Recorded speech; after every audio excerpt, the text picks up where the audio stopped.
I know even though we didn't meet last Thursday, I sent you videos to go up through chapter 20, but I just can't help myself. And we're going to back up for just a few minutes. I just want to emphasize a couple of passages. Even though I know we have to leave, I have to leave early today. Got to go get a doctor to figure out what's wrong with my throat. In the chapter, The Secret Riddle, which is chapter 13, about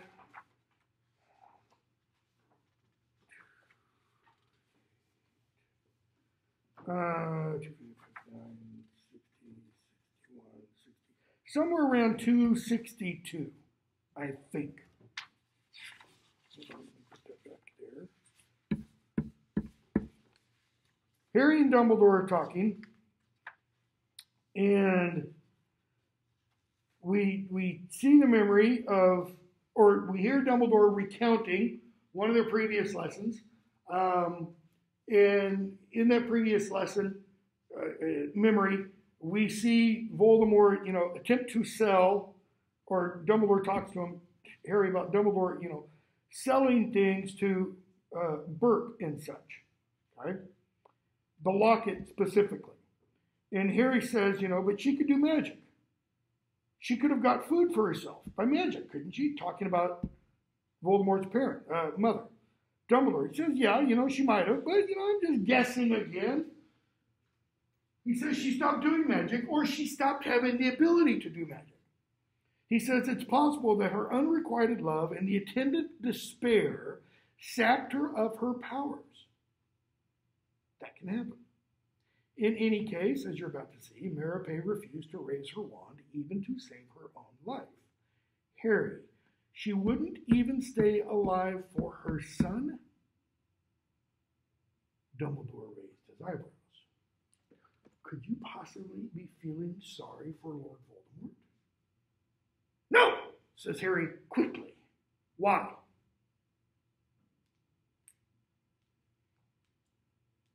Why does he say it quickly?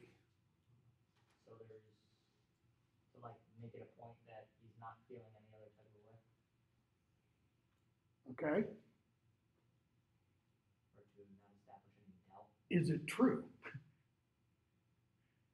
Or does he say it quickly because he doesn't want Dumbledore to think he's feeling pity for Voldemort? What did he say, when Dumbledore dropped him off at the Burrow? If I'm going to die, I'm going to go out taking as many Death Eaters with me as I can. I'm going to slaughter the bastards. And he's like, way to go, Harry. Spoken like a true father's son, No, said Harry, but she had a chance, didn't she? Not like my mother. Dumbledore, she had a choice. Dumbledore, your mother had a choice too, Harry. Right? Did Voldemort just go upstairs, get out of my way, and zap her? No. He said, move aside, silly girl. Move aside. He didn't have to kill her. She wouldn't move. She chose to stay where she was. She chose to die for her son. Dumbledore is suggesting Merope chose to die also, but not for her son. She chose to die. Why? Because as with so many people throughout these novels, there is a broken family. Her love was not requited. Her love was not returned. And I've never looked it up myself, so I could be wrong. Students might have been lying through their teeth to me. I don't know. It seems like this might have been mentioned also somewhere in an interview that I do have a slight recollection. Rowling, according to my students, says, I think in Pottermore somewhere, and again, I think I've read this in an interview, or something alluded to this. Rowling says that, let me hold off on this. This is going to be in chapter 20. Well, hold on, just bear that in mind. So, Harry says no, he doesn't feel any pity for Voldemort. Okay, skip way ahead, go to same chapter. See, what did I say that was? 23, 16 pages ahead.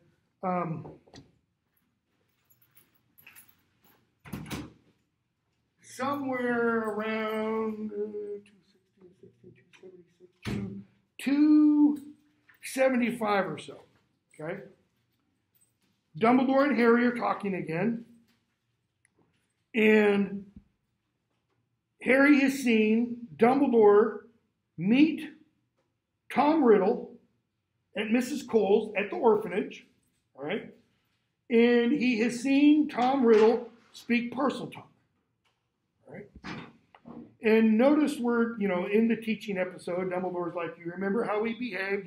He was more than perfectly willing to believe there was something special about him and all that kind of stuff. And Harry says, yeah, he was a parcel mouth. Dumbledore, yes, indeed. A rare ability, and one supposedly connected with the dark arts. Although, as we know, there are parcel mouths among the great and the good, too. As we know implies this is common knowledge. Where else, in all 7 books, is it mentioned anybody else is a parcel mouth? But who? Who? Dark arts, great and good, other than Harry. Because we know Harry gets it from where? When Voldemort put a bit of himself into Harry. That's, Dumbledore says, the reason you could speak Parseltongue is because Voldemort transferred some of his powers to you the night he gave you that scar. He put a bit of himself into me, Harry says. Okay, so who else? Can Dumbledore speak Parseltongue? We're never told.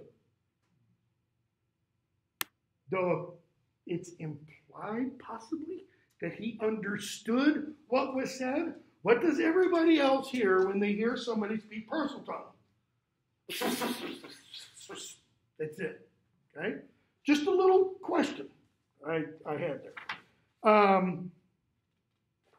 He goes on. He talks about, Tom Riddle was highly self-sufficient, secretive, and apparently friendless, right? He says, you'll hear among his Death Eaters say that they are his friends. This is the last page of that chapter. They are deluded. That is, they don't see correctly. That's what delusion means. Their sight is impaired. Lord Voldemort has never had a friend, nor do I believe he has ever wanted one. All right? Last page of that chapter, depending on how the chapter ends, it's last few paragraphs. Okay? That's going to be important. Really important, actually. Okay, go on to the next page I have marked. In the chapter A Very Frosty Christmas,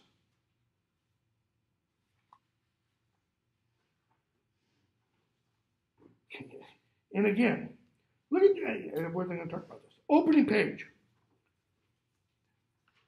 Ron's talking to Harry about the unbreakable vow. Harry, so what happens if you break it? Ron, you die. Fred and George tried to get me to make one when I was about 5. So they were 7. Okay, what do you need in order to make an unbreakable vow? You got to have a wand. It's a somewhat complex charm. They're 7. Shouldn't be able to do this. Okay? Anyways, same chapter, Very Frosty Christmas, around, I don't have the page marked, written down. Around 343, 342, 344, something like that. Okay, so that's 349, so 8, 7, 6, 5, maybe 345 or so. Harry's talking with Scrimgeour. Scrimgeour has come to the burrow to see Harry. Right? What's he want Harry to do? Be Captain America for the Ministry of Magic and put on the little tights and everything and go out there, sell war bonds. I mean, that's almost literally what he wants him to do. He wants him to be the song and dance man for the Ministry of Magic to show that the Ministry of Magic is what? In control. Keep going.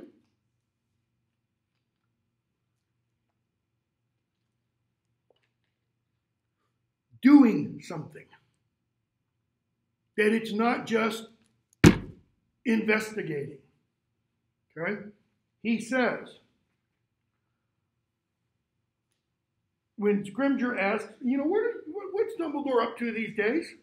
What has Dumbledore told you, Harry? It's between us. He said, I understand. Wouldn't want you to divulge, Does it really matter whether you are the chosen one or not? What do you mean?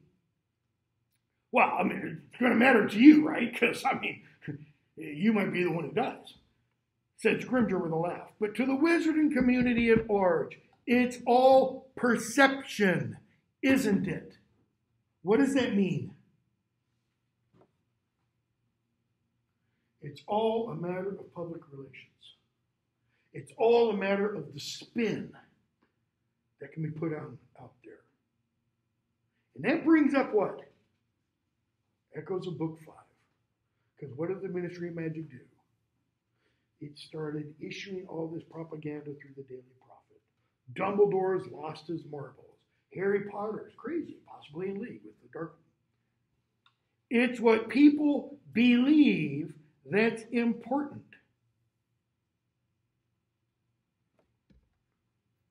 Notice that sentence has two very radically different meanings.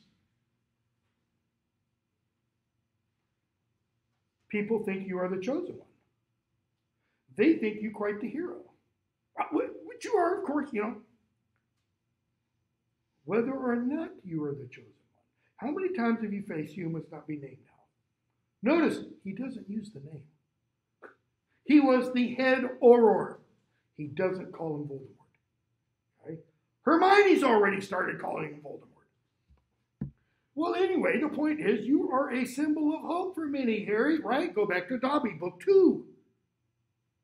You came on the scene and you were a beacon of light to those of us enslaved, dregs of the magical world.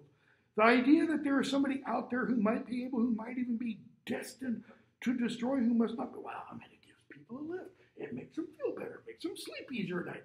Like Fudge said at the end of Book 4, having the Dementors in charge of Azkaban allows half of the magical world to sleep easy at night. Dumbledore said, yeah, but it makes the other half of us sleep less easily. So, he says, you might consider it almost a duty to stand alongside the ministry. He doesn't go all the way and use the metaphor that is overused.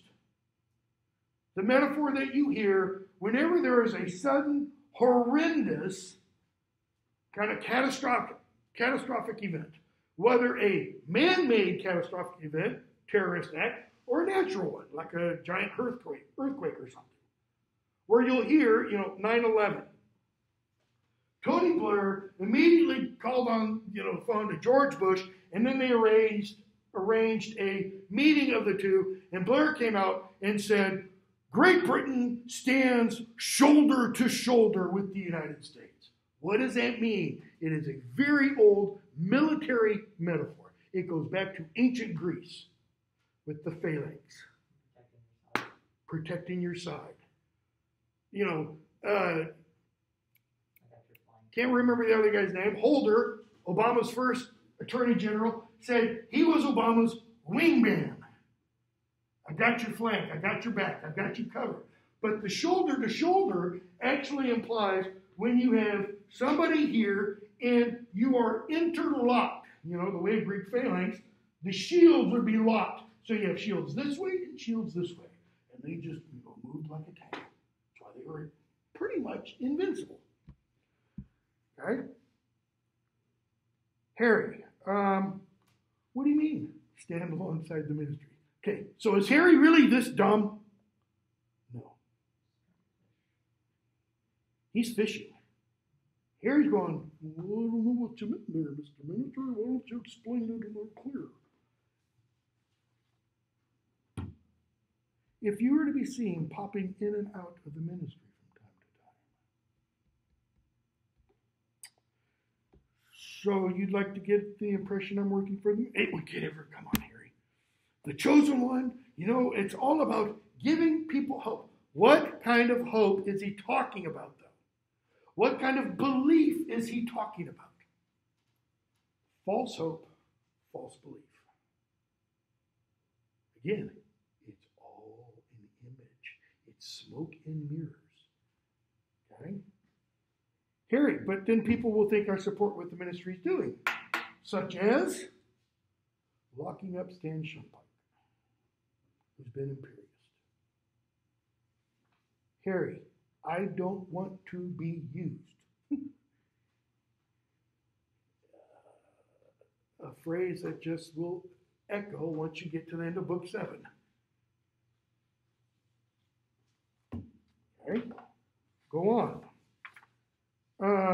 Scrimger says, so you're Dumbledore's man, second to last paragraph. Dumbledore's man through and through, aren't you, Potter? Harry, yep, I am. Oh, there was another spot. In that same chapter. Page 330. Really, really important. See, I need to leave here at 10:35 at the latest. Page 330. Harry's talking, this is still at the Weasleys at Christmas, and Harry's talking with Mr. Weasley, and I think Lupin is there, talking about Stan Shumpike still being held, etc., etc. And they bring up Snape. Mr. Weasley says, has it occurred to you, Harry, that Snape was simply pretending? Right? Kind of like what Scrimger wants Harry to do with the ministry. Pretend. Harry, pretending to offer help so that he can find out what Malfoy's up to? What's he talking about? He's talking about, Slug's Christmas party, and Harry goes off and he overhears and watches Snape and Malfoy, etc. Okay? Danger of eavesdropping again, by the way. Because what happens when you eavesdrop? You don't hear everything. Why did Voldemort not get the full prophecy? Because Snape wasn't in the room when the prophecy was given. Okay? Sorry, gave something away there. It's Dumbledore's business. Excuse me, back up. Pretending to offer help so that he could find out what Malfoy's up to? Yeah, I thought you'd say that. But how do we know? And Harry raises the old philosophical question or issue or branch of epistemology. How do we know what we know? One really good way we know what we know is what? Our senses, empirical knowledge. What we see, which notice, can be what? It can be false. We can be led to think we see something. Harry popping in and out of the ministry. Okay? Photoshop. Which is why some people still think, a lot of people think, Neil Armstrong never set foot on the moon. It was all a hoax. Right? How do we know? It isn't our business to know, says Lupin. It's Dumbledore's business. Dumbledore trusts Severus, and that ought to be good enough for all of us. Notice what Lupin doesn't say. He trusts who? That Lupin trusts Snape. He never says that. Does he say that? Does he even imply that? He says Dumbledore trusts Snape, and that should be good enough for all of us. Why? Because We trust Dumbledore implicitly. And yet, what did Dumbledore tell Harry? Very first lesson of this year. I make mistakes. And because I'm cleverer than most men, I can make really bad mistakes. Or the mistakes I make have really big, bad consequences. What's Harry thinking? What if he's wrong about Snape? Then that means what? Major negative consequences. Okay? But let's say he's wrong about Snape. He throws it out there. People have said it many times. It comes down to whether or not you trust Dumbledore's judgment. I do. And that's when he makes the statement. Therefore, I trust Severus. I trust Dumbledore. Dumbledore trusts Severus. Therefore, I trust Severus. I'm assuming you've all finished this book. Okay? What's going to happen? Oh, within 100 pages or so. Avada Kedavra. Who would have ever guessed Snape would kill Dumbledore? Harry's like, oh, you bunch of... Me? What does that do? I trust Albus Dumbledore. In terms of Harry, at least, we're not told necessarily about McGonagall, Hagrid, Lupin, Arthur, etc. But in terms of Harry, what's another word for trust? Another couple of words? Louder? Okay. Loyalty's based on trust. You got to have this before you can have this. You don't have to have this before you have this. Louder.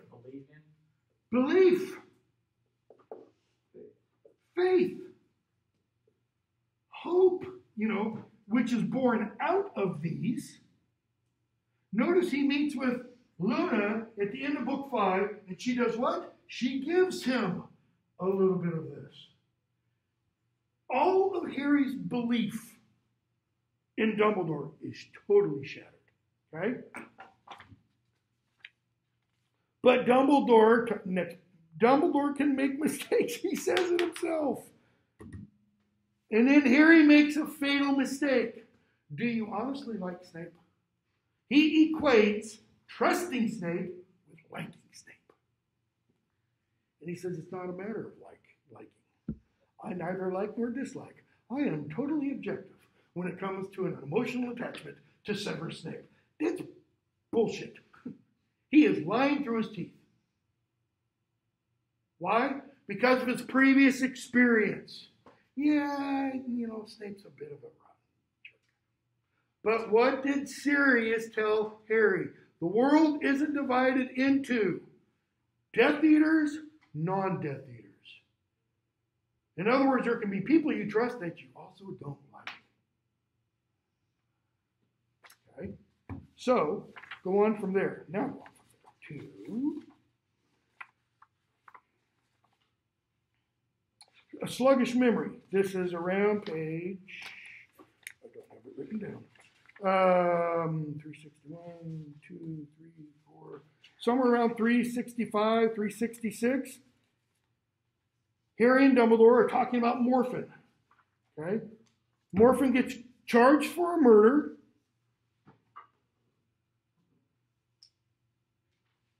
Dumbledore takes Morphin's memory from him, or gets his memory, let's say. He visits him in Azkaban and such.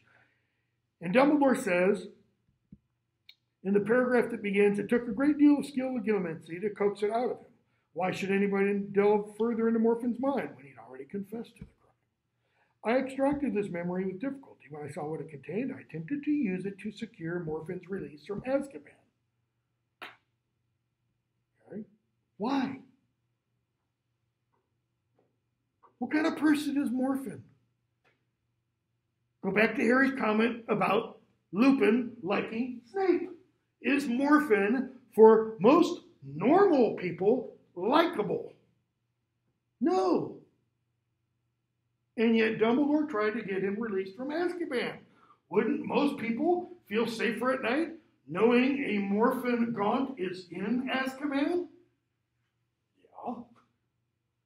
What's the problem with that? He wasn't guilty of the crime he was sent there for. That is, he might have been guilty of a lot of other stuff, but not that crime. Notice, Rowling seems to be suggesting what about the wizarding judicial world? It's not great. Look what happens to Harry, beginning of the 5th book. Expelled from Hogwarts before a trial. He's going to have his wand broken before. It's only Dumbledore's intervention that stops that. It's only Dumbledore's intervention that gets him released, gets him acquitted.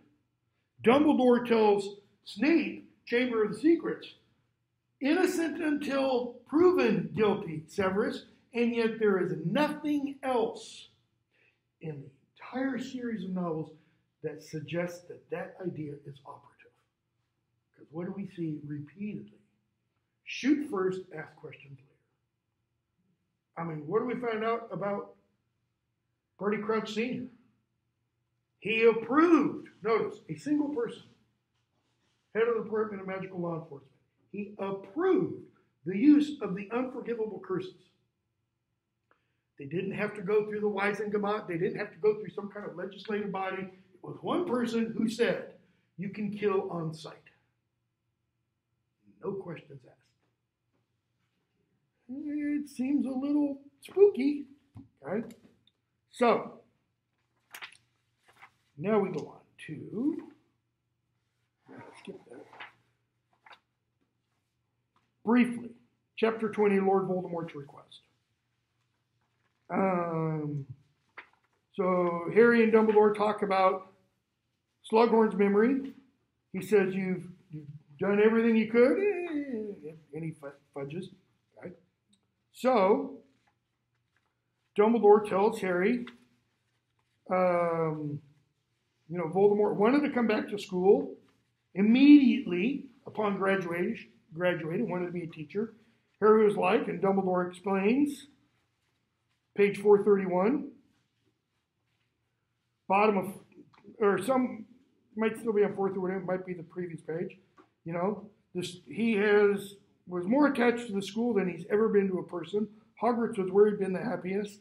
The first and only place he had felt at home. Well, who else does that apply to? Harry? Snape? Secondly, castle is a stronghold of ancient magic, etc., etc. Third, as a teacher, you have great power and influence over students. Okay? So, Voldemort shows up. We're skipping the rest of the stuff. Voldemort comes to Dumbledore's office. This is around 439, maybe 440. Don't have it written down anywhere. So there's Harry in Dumbledore's office. There's much younger Dumbledore, and there's Voldemort. Good evening, Tom. Won't you sit down? Voldemort sits down. Okay. I heard you'd become headmaster. Worthy choice. Glad you approved. Want a drink? Sure. Dumbledore pours him a drink. So, to what do I owe the pleasure? They don't call me Tom anymore. It's a nice way of saying, don't call me Tom. I know what you are known as, but to me, I'm afraid you will always be Tom Riddle. Again, I wish she had said, but to me, you'll always be little Tommy Riddle. The boy I did the magic in front of on the wardrobe. Made it burn. It's one of the irritating things about old teachers, I'm afraid. They never quite forget their charge's youthful beginnings. That implies that, I still see you as the 11-year-old. He raises his glass.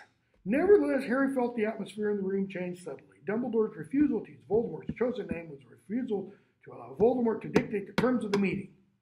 Okay, based upon everything we've seen of Harry Potter, the character, from book 1 up to this point in this book, would Harry make that assessment mentally on his own? I don't think so. Who would? Who would immediately pick up on what's going on there? Hermione goes, Harry, did you see what just happened? Dumbledore just turned the tables on him. Dumbledore just said, this is my room. I'm in command here. You are still the little boy. Okay? So, they talk. Voldemort says he's seen and done much since leaving this place. Dumbledore says, yeah, I heard about it. I hope it's not true. You call it greatness what you've been doing? I have pushed the boundaries of magic further perhaps than they have ever been pushed. What happens? Colleague, Professor Ryan Reed, taught this course with me in London a couple of times. And he and I have had many conversations about these books. And, I gave him permission several years ago to go ahead and teach the course, so he teaches it also. And one day we were talking, he said, you think about that passage, and it's really interesting. If you substitute another word for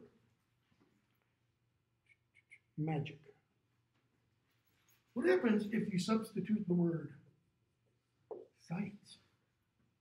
Take it out of the realm of fantasy and put it in our world. I have pushed the boundaries of science further, perhaps, than they have ever been pushed. What does that immediately kind of do? You kind of go, whoa, what do you mean? I mean, that's dangerous, right? Because pushing the bounds of science, let's go back 80 years, 1941. What was pushing the bounds of science then? Beginning of the Manhattan Project. And look at the genie that came out of that bottle. I'm one of those who, I support it. As horrible as it was, I support having used. Easy, 80 years after the fact, dropping the atomic bomb on Nagasaki and Hiroshima. Why? Because I had an uncle who was on the first or second landing wave of the Marines on Okinawa. Later, committed suicide 20 years later, because he still had nightmares of the Japanese soldiers coming out of caves, right? What other kinds of pushing the boundaries of science? Exploration, Michael Crichton wrote a novel in 1993, made into a major blockbuster movie called Jurassic Park. It was read as science fiction. It wasn't. People are doing the kind of genetic sequencing he talked about. We have scientists today trying to bring back the woolly mammoth. There might be a reason why the woolly mammoth died 10,000 years ago. There maybe shouldn't put them together. Okay? Dumbledore, of some kinds of magic, of some. Of others you remain, forgive me, woefully ignorant. Notice the old argument. What does that imply?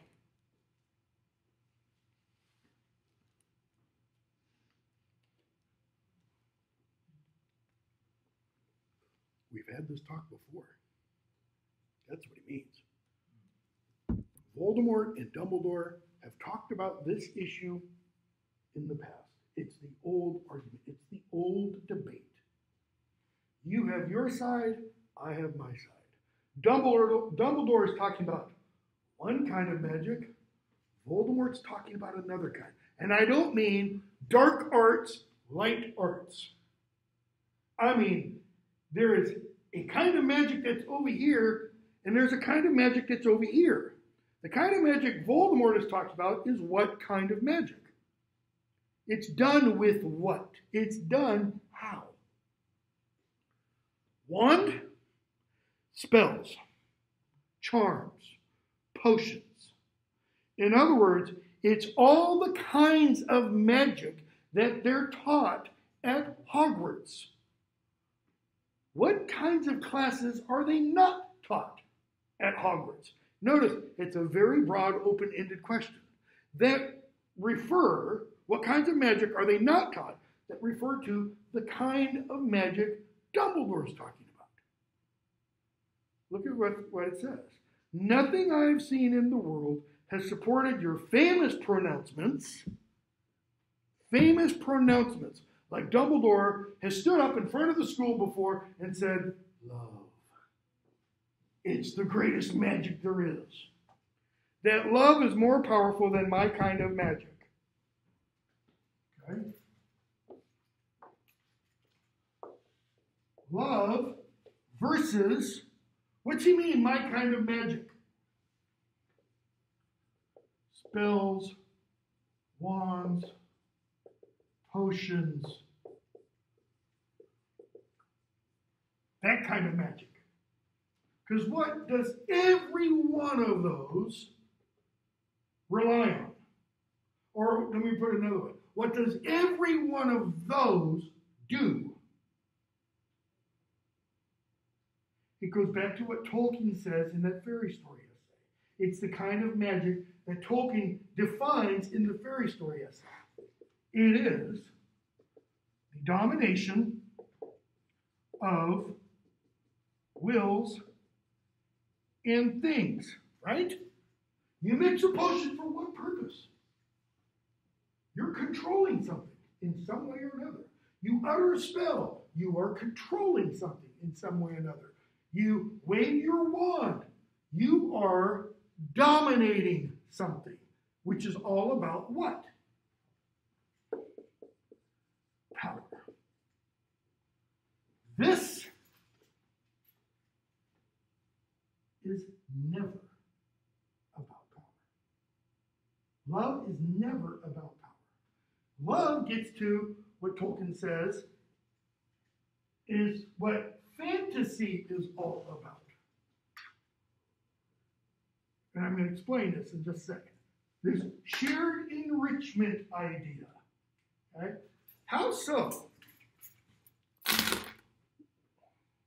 Whether you're talking about romantic love or friendship love, or, human love towards a pet, not weird bestiality kind of thing, but, your dog, your cat, whatever. Okay?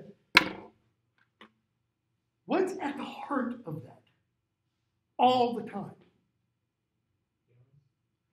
What kind of feeling? Is it the warm fuzzies? Think of a parent's love for a child. No, I've got 4 kids. They're all grown up.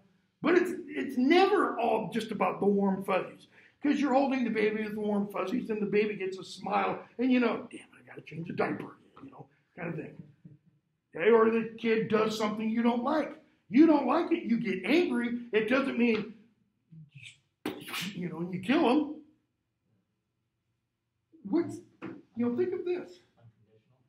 Unconditional. What does the lover want for the beloved? The one who is loved. Or what does the one who loves do to/for/with, etc., the one who is loved? Okay, what else? You want what's best for that person. Okay? If it's a child, what parent wants their child to grow up worse off than the parent? Throw a number out. I make $500,000 a year. Well, I want you to make 100. I want you to have to, or 50. I want you to have to suffer. I want you to have to scrape all of your life.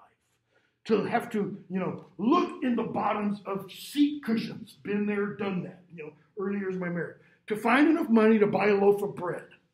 Nobody does. They want what is best for that other person. So what does the lover usually have to do for that? They put the other person first. In other words, to quote, oh, what's her name?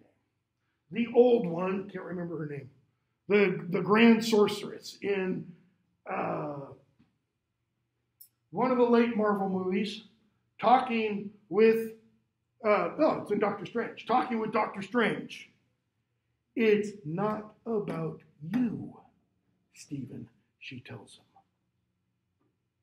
It's not about him. Everything in his world is wrapped up around what? It's all about me. It's all about me becoming the wonderful surgeon. And she's like, no. Having all these powers is about what? Those out there.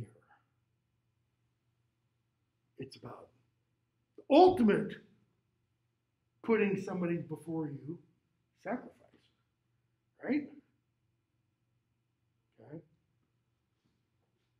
This is the argument Dumbledore and Voldemort have had. Voldemort says, this is what real magic is. And he said, man, and I pushed the boundaries. What's he mean by that? Spells? Yeah. Potions? Yeah. What spell did we see in book 4? When the book first came out, it was referred to in print as a black mass. Like the opposite of the Christian ritual. Well, not really. Because if anything, you're going to call it what? The Black Resurrection? Or you don't have to call it black if you don't want to be, whatever. Words. Evil. The evil resurrection. I mean, rather than having Jesus come out of the grave, you get what? You get the anti-Jesus. Voldemort's pretty much the anti-Jesus. Why? Because he's afraid to die. Whereas Jesus wasn't afraid to die. Right? So, notice what Voldemort says. Nothing I have seen in the world supports your famous pronouncement that love is more powerful. Because how is love powerful? Do you use love as a weapon? No. If you do, what happens? You lose every time. Anyone who tries to use love as a weapon, if you don't do this, I'm going to leave you. Sayonara. That's a pretty good indication that's not love. Right? Dumbledore. Perhaps you've been looking in the wrong places. Popular song, mid-70s, either Stephen or Elvin Bishop, can't remember which one. If you can't love the one you want, love the one you're with. Okay, an awful lot of rock songs has that mentality. What does he mean? You've looked in the wrong places. Out there. Right? Out there. Or in physical things. Love doesn't inhere in a physical thing, does it? No. Nor is it just the warm fuzzies. Well then, what better place to start my fresh researches than here? Right? They have their room in the Department of Mysteries. The room for love? What does Dumbledore say about it? It's locked all the time. Why? If it's locked all the time, then what does that mean? Okay, those are rooms for objects of study, right? Time, brain, natural powers, natural forces. They're not locked all the time. But the room for love is locked all the time. Why? Louder? No one's going in or out. Why? How do you mean it's too dangerous? Because they don't understand it, it can be too overwhelming. Okay, you used one word that's really important. Well, two actually, 2 or 3. You can't understand it. First of all, think what the metaphor understand means. Because the word is a metaphor. It means to stand beneath. To stand beneath, kind of like Atlas with the world on his shoulders, holding it up. You can't. You can't understand love. It cannot be rationally examined. I can't look at this wedding ring and pull out a legal pad, pros and cons, why I should stay married, why I should divorce. It doesn't work that way. It cannot be examined. That's why Dumbledore says, maybe you're looking in the wrong place. Where must one look? Within. And if we know anything about Tom Riddle, based upon what we've seen, what does Tom Riddle not do? There's no self-reflection. There's no self-examination.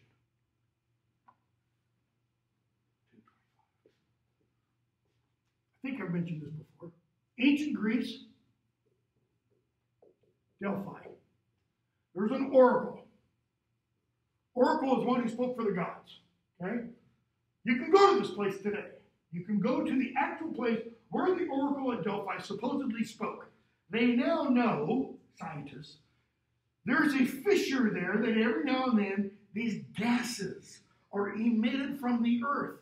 That if you're in the right place at the right time, it'll kind of overwhelm you. Okay, so scientific basis for legend/myth and such.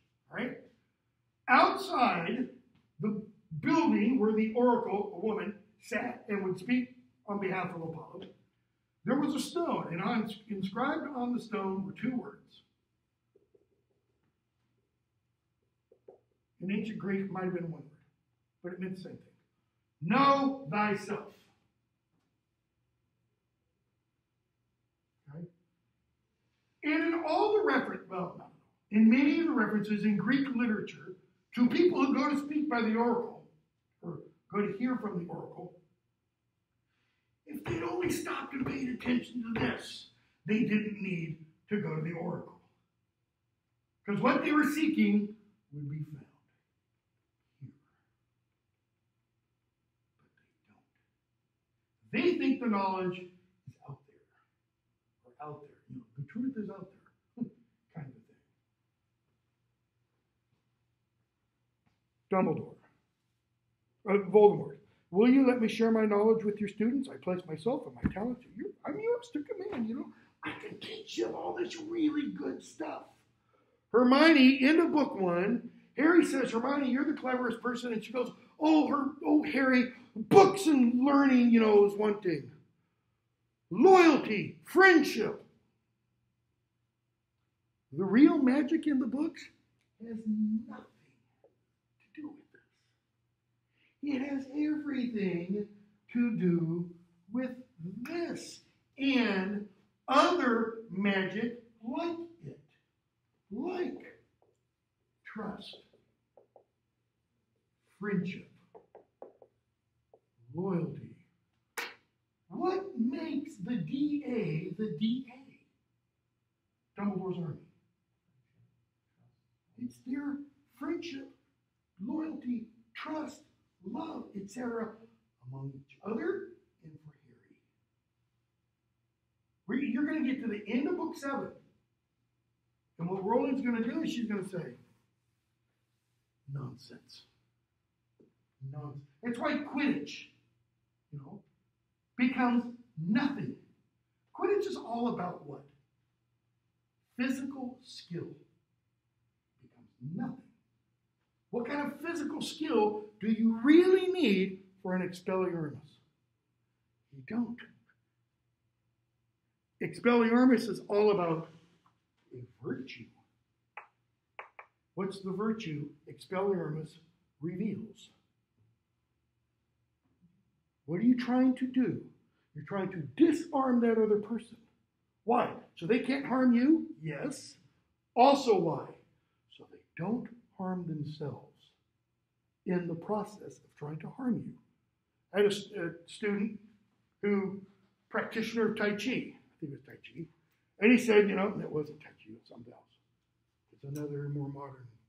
Anyways, he said, the whole purpose behind this martial art is to get advantage of your opponent's strength, turn them into weaknesses for the purpose that your opponent doesn't hurt him or herself. How can they hurt him or herself? By coming at you offensively. So you use simply defensive moves. You don't use any offensive moves. And you turn their strength to their weakness to stop them from harming themselves. Totally defenseless. That is the person practicing it. Okay? So, Dumbledore brings up, what about the Death Eaters? Oh, my friends. No. So, Tom, why are you really here? I know you don't want to teach. What do you really want? Try an open request. In other words, one of these things, not one of these that I've written down, but another one of these. Because these are all what? These are all virtues. Try for some honesty. Okay? Why not try an open request? Kind of interesting because Harry's going to ask a very similar question at the end of Book 7. Just before he and Voldemort duel. But there, it's not going to be, why not try for an open request? He's going to say, why not try for some, also a virtue, remorse. Remorse. Voldemort, if you don't want to give me a job, of course I don't want to give you a job. It'd be like handing the keys to Satan. This is your final word? It is. And we have nothing more to say. Dumbledore, no, you're right. Time is long gone when I could frighten you with a burning wardrobe and force you to make repayment. Could Dumbledore, literally, could Dumbledore force him to do something at this point? I mean, you can disagree. I think yes, he could. But he won't. Why? What's the difference between Tom Riddle now and Tom Riddle at 10 years old? He's a grown-up adult. He makes his own decisions. He has to forge his own way in life. Okay? So, I need that memory here. I need that memory. No, we don't have time. What time is it? Go at 10:32. I can go a little bit longer. A noble room. No, we can skip that. After the burial.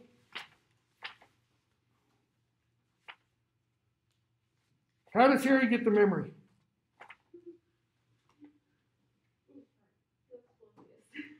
He does what?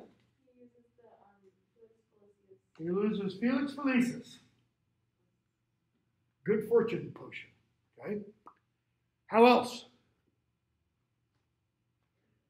He uses guilt manipulation. He's a master at it too. Because what does Slughorn see whenever he sees Harry? He